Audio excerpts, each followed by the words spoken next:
चलिए बाबा next chapter का revision चालू करते हैं। नेक्स्ट चैप्टर है क्लासिफिकेशन। क्लासिफिकेशन मतलब क्या होता है सर? क्लासिफिकेशन का मतलब होता है finding out the correct rate of duty, correct HSN code, ताकि आपको करेक्ट रेट ऑफ ड्यूटी मिले। सर एचएसएन कोड कहां होगा? बेसिकली आपको जाना पड़ता है कस्टम टैरिफ एक्ट में। करेक्ट अपने गुड्स का एचएसएन कोड अगर ढूंढोगे तो करेक्ट रेट ऑफ ड्यूटी भी मिल जाएगा।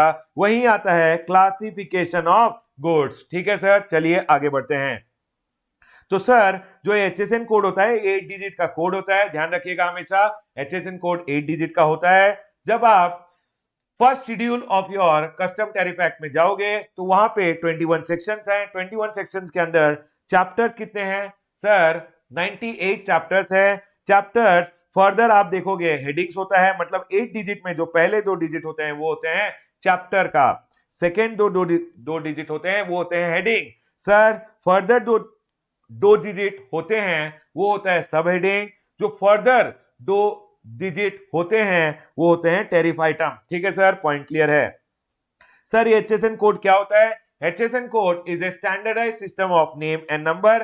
किसने डेवलप किया है sir? It is developed by the world custom organisation for the traded product. जो भी गुड्स ट्रेड होते हैं एक दूसरे के कंट्री में, मतलब वन कंट्री टू अनदर, उनके लिए डेवलप किया गया है एचएसएन कोड। अगर आप अपने गुड्स का करेक्ट एचएसएन कोड ढूंढ लेते हो तो आपको करेक्ट रेट ऑफ ड्यूटी मिल जाता है। ठीक है सर, पॉइंट क्लियर है।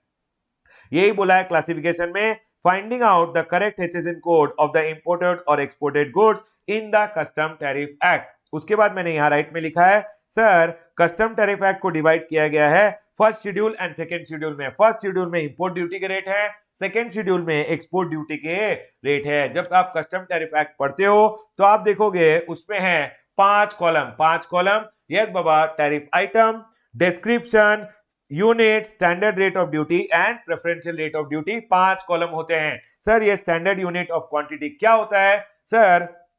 ये जो यूनिट होता है इसको बोलते हैं standard unit of quantity. It's a unit of measure prescribed in column number 3 of the first schedule. It facilitates the collection and comparison and analysis of trade statistics. Unit कैसे indicate किया जाता है? It is indicated as G, G मतलब grams, U मतलब number, etcetera. ठीक है sir.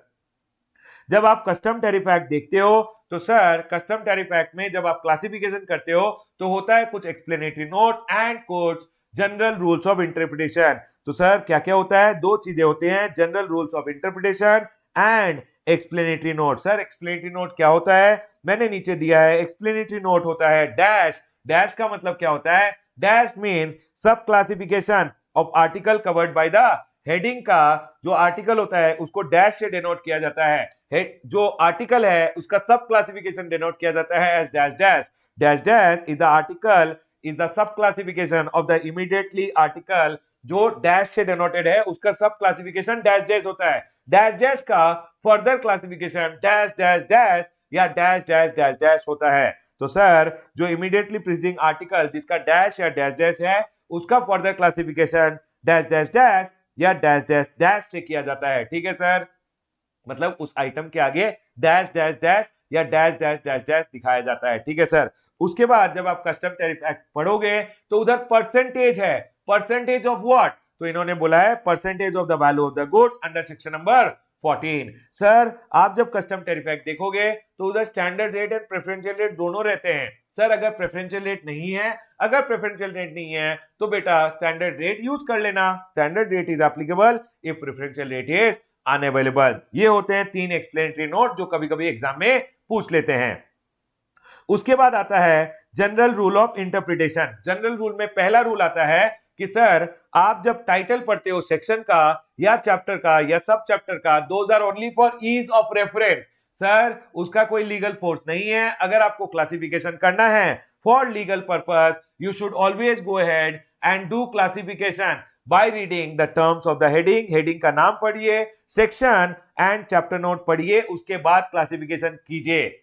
If unable to go ahead and classify using this rule, rule number 1 के हिसाब से, मतलब सेक्शन नोट, चैप्टर नोट या हेडिंग पढ़ के अगर आपको समझ में नहीं आया तो बेटा रूल नंबर 2 to 5 अप्लाई करना।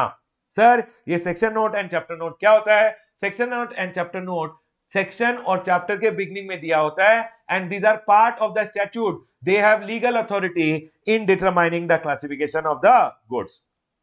उसके बाद रूल नंबर 2 आता है, अगर रूल नंबर 1 से basically section note, chapter note या सर हेडिंग पढ़ के आपको समझ में नहीं आया, क्लासिफिकेशन नहीं कर पाए, तो बेटा रूल नंबर 2 में चले जाना। रूल नंबर 2A बोलता है, अगर समझ लीजिए कोई आइटम आया है इनकम्प्लीट, अनफिनिश्ड, अनअसेंबल्ड, डिसअसेंबल्ड, मतलब CKD, SKD, complete knockdown and semi knockdown situation में आया है, तो सर जो हेडिंग है, heading always includes an article incomplete, unfinished, unassembled और डिसअसेंबल्ड, मतलब उसको कंप्लीट आइटम के हेडिंग में ही क्लासिफाई कर दीजिएगा अगर उसमें कैरेक्टरिस्टिक है ऑफ द कंप्लीट आर्टिकल। तो सर अगर समझ लीजिए कार विदाउट सीट आया है, कार में क्लासिफाई कर दीजिए। अनअसेंबल्ड साइकिल्स आए हैं, डिसमेंटल्ड साइकिल को साइकिल में ही क्लासिफाई किया जाएगा। सर अगर कोई मिक्सचर आया है, combination of material and substance आया है, तो सर याद रखिएगा मेन आर्टिकल के हेडिंग में ही उसको क्लासिफाई कर दीजिएगा। Classify under main article and heading always includes that item mixed with some other item also. यही बोला है, heading includes mixture of combination of that material with other material और substance. Coffee with chicory आया, coffee में classify कर दो। Natural rubber with synthetic rubber आया है, रबर में ही क्लासिफाई कर दो। सर मिल्क विद विटामिन आया, मिल्क में क्लासिफाई कर दो। कॉर्नफ्लेक्स विद नट्स आया, कॉर्नफ्लेक्स में ही क्लासिफाई कर दो।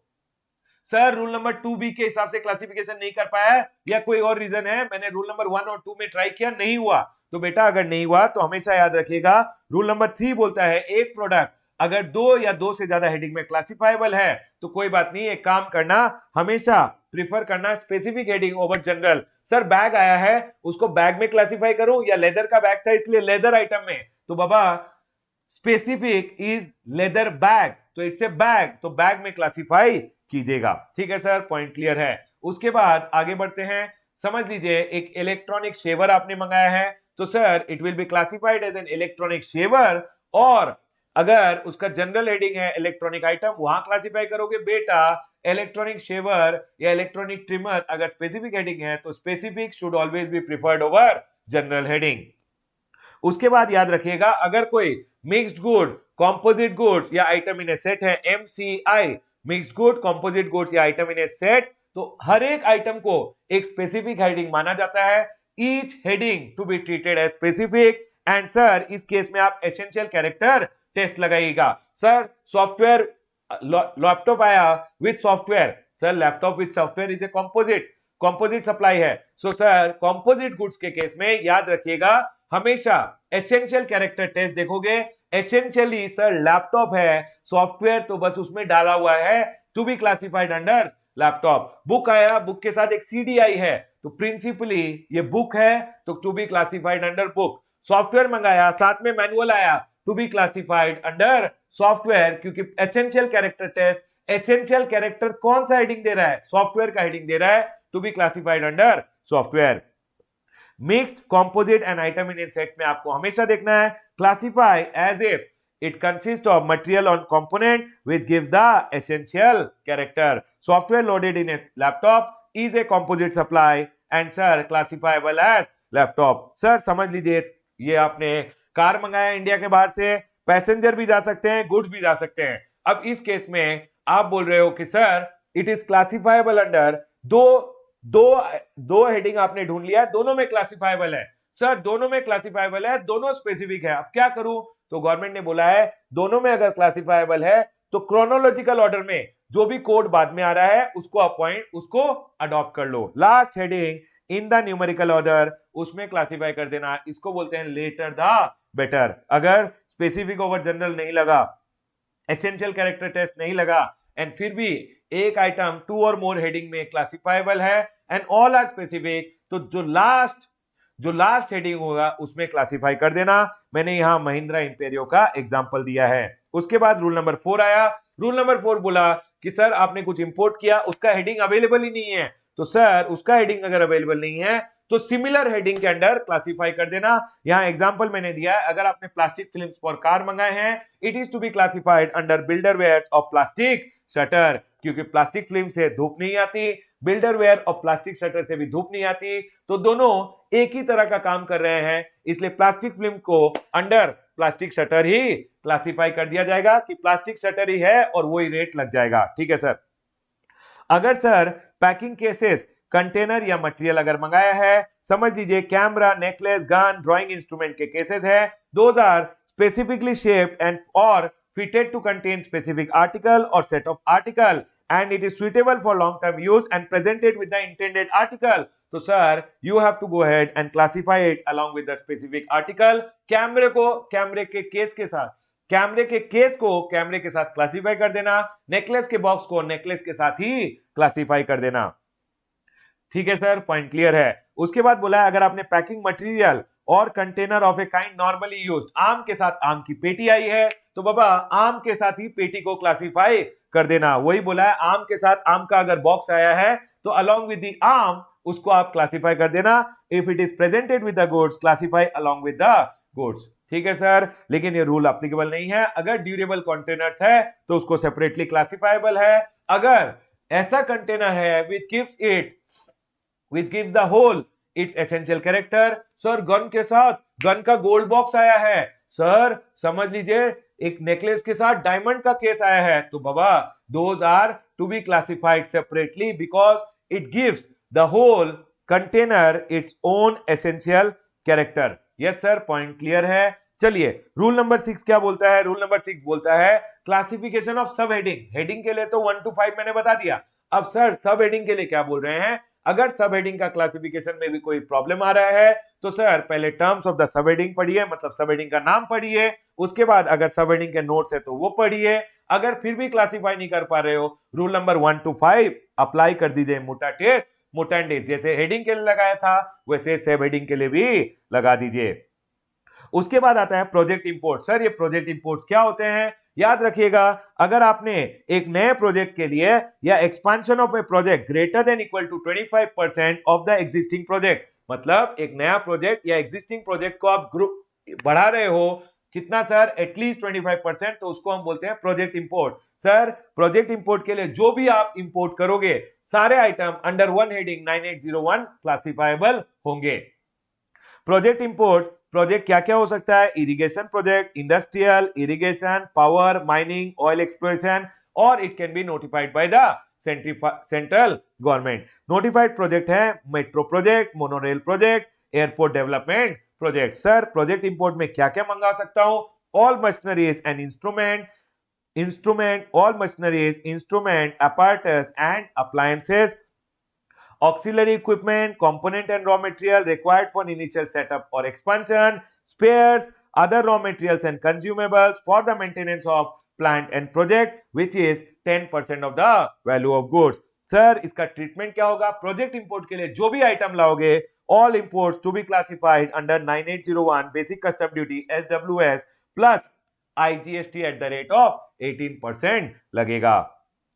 उसके बाद एक पॉइंट है मार्केट और ट्रेड पैरेलल थियरी। सर ये मार्केट और ट्रेड पैरेलल थियरी क्या होता है? हमेशा याद रखिएगा, समझ लीजिए एक आइटम है जो जिसका डेफिनेशन नहीं दिया हुआ है, कहीं पे भी कस्टम टैरिफ एक्ट में, सेक्शन नोट, चैप्टर नोट्स में कहीं भी आपको नहीं मिला, समझ लीजिए, तो सर उसको आप कैसे क्लासिफाई करोगे? उसके लिए बोला है अगर कोई आइटम है जिसका डेफिनेशन नहीं दिया हुआ है तो उसको आप क्लासिफाई कर देना as per the common understanding by trade, by dealers और कंज्यूमर। क्या बोला है? If a product is not defined in schedule and section and chapter notes in the custom tariff act, it should be classified according to common understanding in trade by dealers और consumer. Sir McDonald's में soft serve मिलता है, तो sir McDonald's के case में Connaught Plaza restaurant ने बोला कि सर ये डेयरी प्रोडक्ट है, लेकिन कोर्ट ने बोला कि सर सॉफ्ट सर्व जो होता है उसको लोग क्या मानते हैं? उसको आइसक्रीम बोलते हैं, to be classified as ice cream and not other dairy product. उसके बाद डाबर ने बोला डाबर दंत मंजन लाल is an Ayurvedic product. Government ने बोला डाबर दंत मंजन लाल को लोग टूथपेस्ट मानते हैं, it should be classified as toothpaste and not as an Ayurvedic product. यहां हमारा क्लासिफिकेशन ऑफ गुड्स का चैप्टर खत्म होता है।